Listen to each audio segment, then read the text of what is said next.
What's up, Fossil Fam? It's your friendly neighborhood Lucifer, back at it again with the personalized song and movie recommendations. The first friend that I have recommendations for is Brian from Bookish. I love his channel. My favorite series that he does is his Saturday Hodgepodge videos. He does like other book reviews and stuff like that, which is awesome bookish content that I'm sure a lot of you guys would appreciate.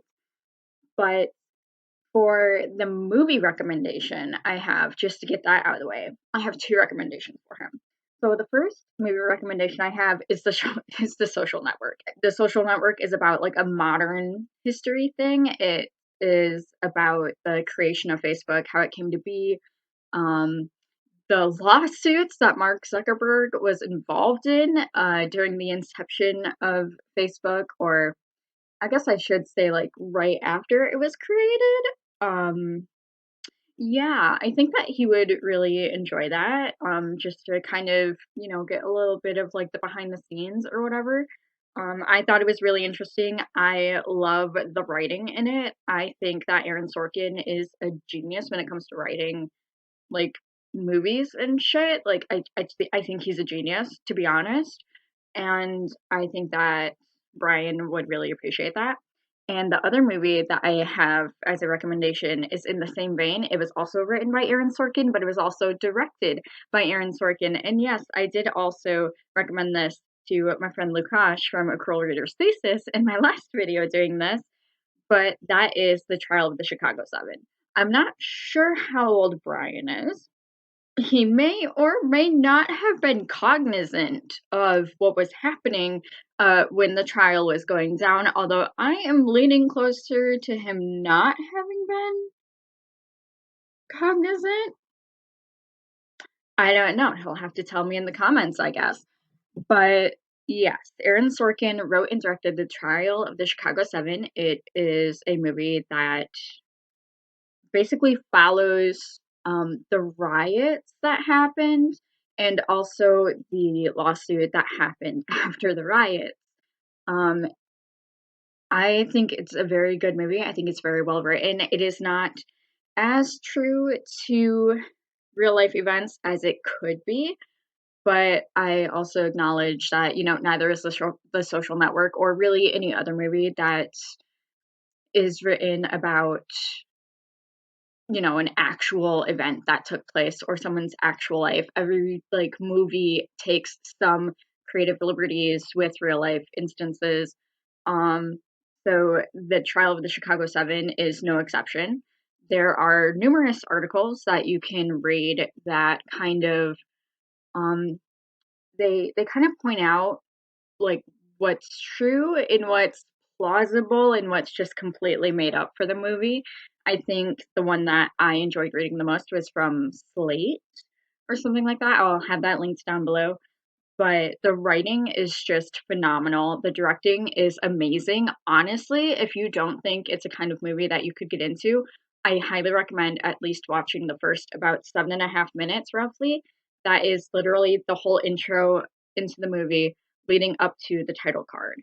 If that first 7.5 minutes doesn't suck you in and doesn't get you hooked, then I give you full permission to just X out the video and just not even go back to it. But I can guarantee you that the first 7.5 minutes will suck you in, because even my mother, who is sadly very red and not in the way that we would want her to be, even she got sucked into this movie. And it is very much a left-leaning movie, obviously. But yeah, it's very interesting. It is about a real life trial and riots and all that good stuff. And it is astounding and appalling how many parallels you can draw between what happened during the riots for that time period and what happened during the Black Lives Matter movement, like all of their protests that then some of them got turned into riots, usually not by people that were marching for BLM, but by right-wing bad actors that were wanting to give them bad names and all that good shit. It's just astounding. And then the way that police acted towards the protesters in Chicago and the way that police acted towards the protesters for BLM. There's just a lot of parallels. And honestly, it's a lot. It's a lot emotionally to watch for sure. I watched it for the first time Halloween night, and it took me like 4 hours to watch or something like that, even though it's only like 2.5 hours long, I think, because I kept having to pause it and like just let myself cry for a minute because so much bullshit happened, especially in regards to Bobby Seale. Oh my god. I I cannot fucking judge, dude. Oh my god. I digress. It's just a very good movie. I highly recommend it. I also highly recommend The Social Network, and that's about it. Also, if you've already seen The Social Network, then you're going to love The Trial of the Chicago 7. Please just watch it. I need somebody that I can talk to about it because my roommate refuses to watch it. Okay? Please. For the sake of my sanity, just watch this fucking movie. Please? Please. So the first song that I have to recommend to Brian is Building Steam by Ebony Park.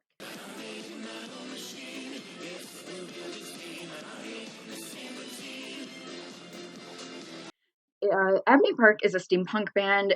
What had happened was my best friend and wife, Big Daddy B, was really into um, Steam Powered Giraffe. Through Steam Powered Giraffe, I was like, oh my god, like steampunk is actually a style of music? Like, what?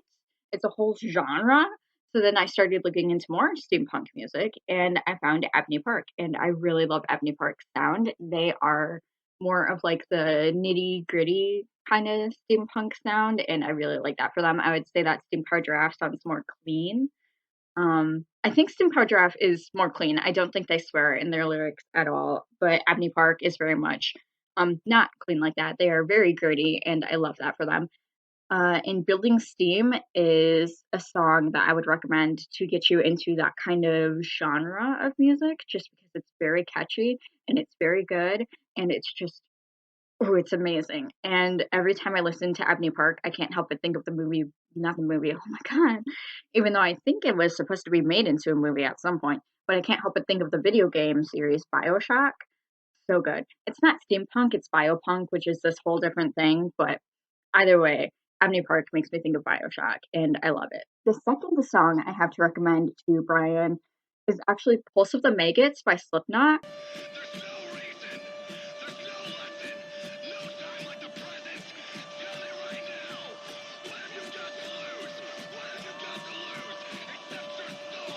I know that Brian does like some heavier music sometimes. I think I remember him again. I'm saying like him, like he's not going to watch this video, even though I imagine he is.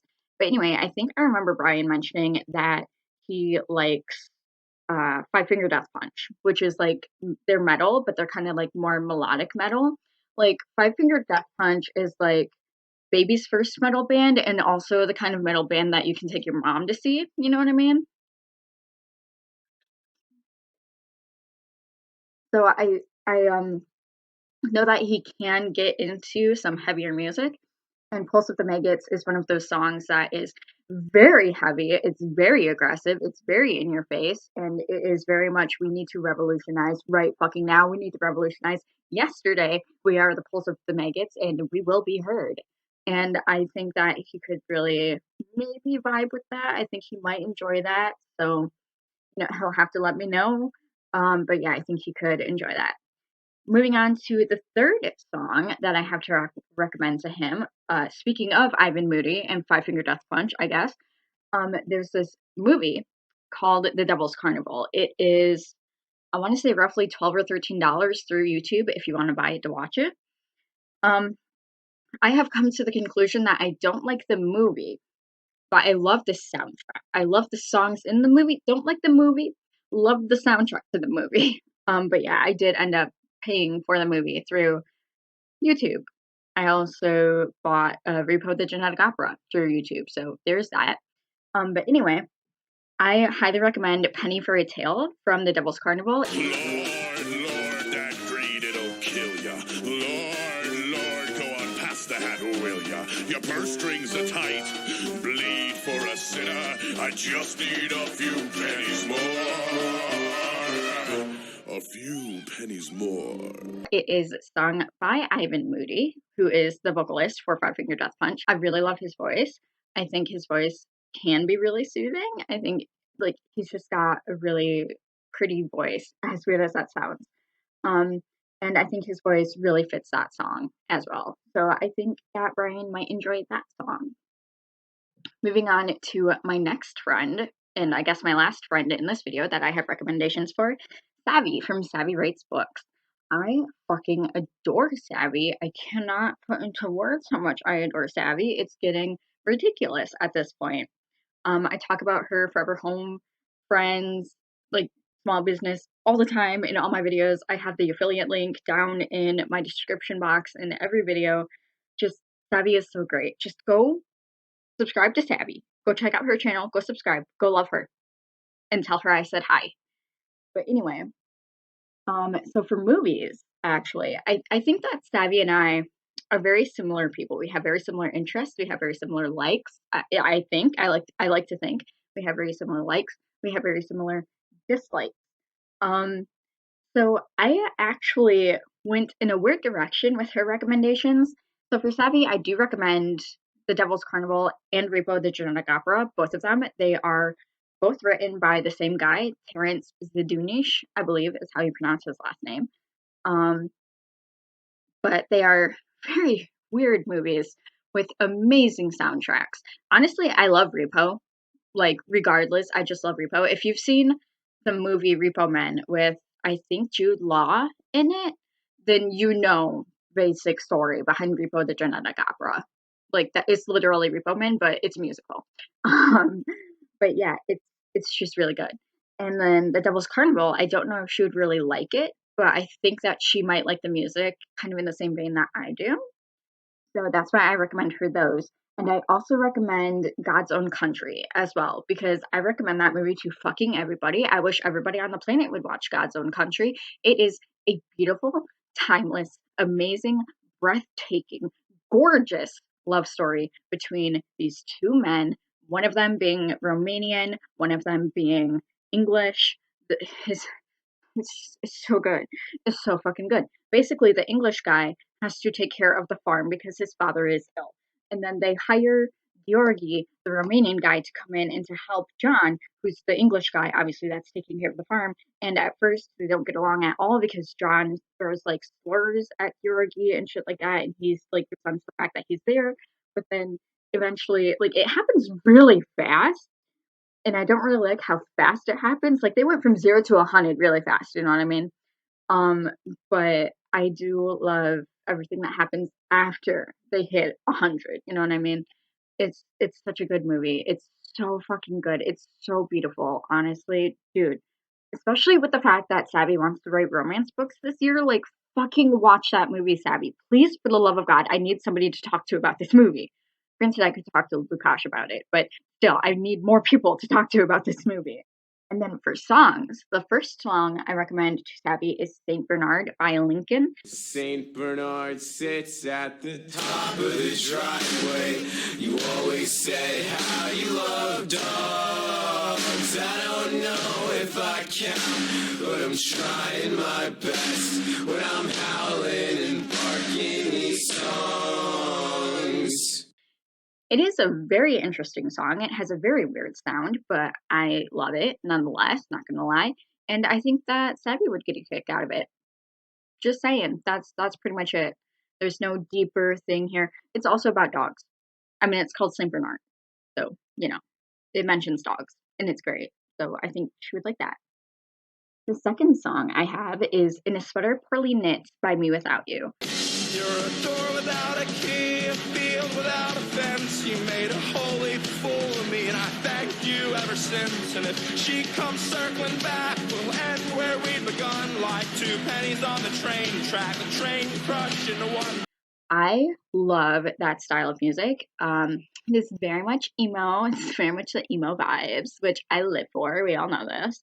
And it's just very pretty, very somber, very pretty. And it hurts me in a good way.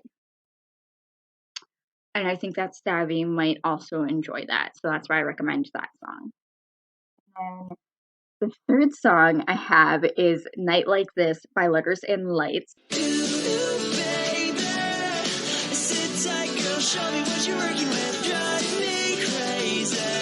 Some way to life for a night like this. And that is specifically because she's wanting to write some lighthearted like romances this year. It's like, dude, I have a whole playlist of lighthearted like teen romance songs. So like I can hook you up with those if you need it.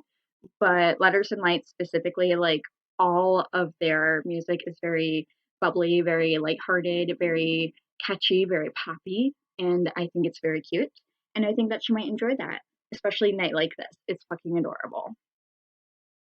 But yeah, those are all the recommendations I have for this video. Obviously I will be having another video after this. But yeah.